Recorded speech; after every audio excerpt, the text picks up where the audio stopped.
At kabilang po sa mga biktima ng bagyong Yolanda, ang napakaraming bata na ngayon ay wala na pong matirhan at walang eskwelahang mapapasukan. Kaya naman po ang ilang grupo may mga lugar na itinayo sa mga evacuation center para tulungan ang mga bata na iproseso yung stress at trauma ng kanilang pinagdaanan. May ulat on the spot si Victoria Tulad. Victoria?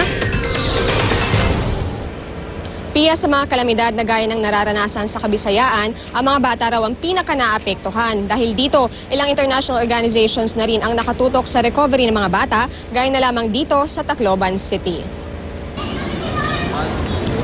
Kanya-kanyang paraan ng mga paslit sa evacuation centers para magpalipas ng oras. May mga nagsuswing, habang ang iba naglalaro gamit ang nakitang grocery cart.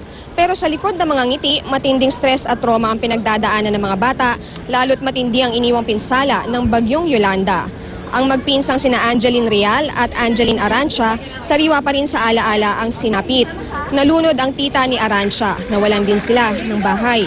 Sina Real naman, bagaman may bahay pa, araw-araw pa rin pumupunta sa evacuation center para humingi ng pagkain. Kung maaari nga lang daw gusto na muling mag-aral ng magpinsan.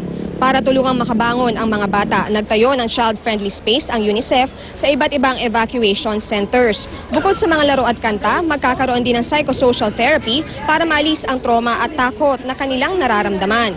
7 child-friendly space raw ang itatayo ng UNICEF.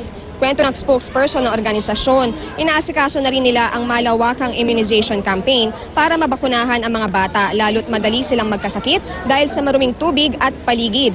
Magkakaroon din sila ng family tracing program kung saan ilalagay sa database ang pangalan ng mga batang napahiwalay sa magulang. Maaaring makipag-ugnayan sa UNICEF para matunton ang bata. The needs here are really large. Children are very resilient. And if we can get them the basic health, nutrition, protection, good water, good sanitation, many children can bounce back from this kind of disaster. Kagabi, ang lakas ng ulan, anong naramdaman mo? Kunting takot.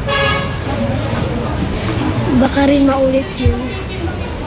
Kasi sabi nila meron po ng isang bagyo. Malungkot.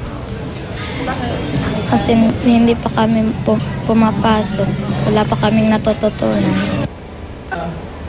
Kahapon nakipagpulong si Mayor Alfred Romualdez sa mga pulis at ilang negosyante para pag-usapan ang pagpapanumbalik ng komersyo sa lungsod. Sa gabi naman, patuloy pa rin ang clearing operations kahit wala pang kuryente. Abala ang mga ahensya ng pamahalaan sa pagtatanggal ng mga nagbagsakang kahoy at basura sa kalsada. Lalo't marami sa mga residente, dito itinatambak ang mga nasirang gamit. Walang tulugan din ang mga pulis na nakatutok sa checkpoints para matiyak na wala nang mangyayaring nakawan.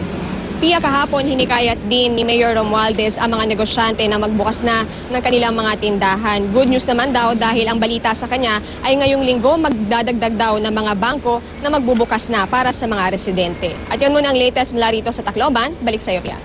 Maraming salamat, Victoria Tulad.